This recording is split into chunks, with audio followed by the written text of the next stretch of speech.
Le phénomène El Niño a mis un terme à 13 mois consécutifs du record de chaleur mondial, selon l'agence climatique européenne Copernicus. L'atténuation du El Niño, qui provoque un réchauffement des eaux de l'océan Pacifique, a entraîné une baisse des températures. Mais pour les scientifiques, cela ne diminue pas l'impact du changement climatique. Bien que nous soyons légèrement en dessous de ce que nous étions il y a un an, la température globale reste à des niveaux proches des records.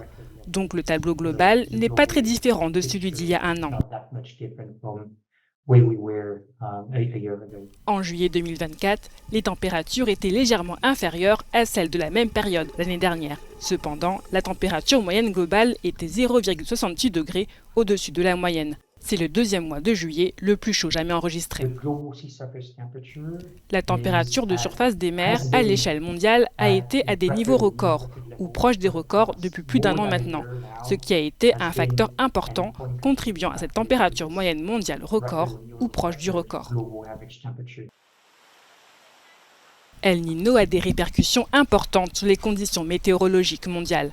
Il amplifie des événements extrêmes comme les sécheresses dans le nord de l'Amérique du Sud. Il provoque également des précipitations importantes et des inondations dans la Corne de l'Afrique ainsi que le sud des États-Unis.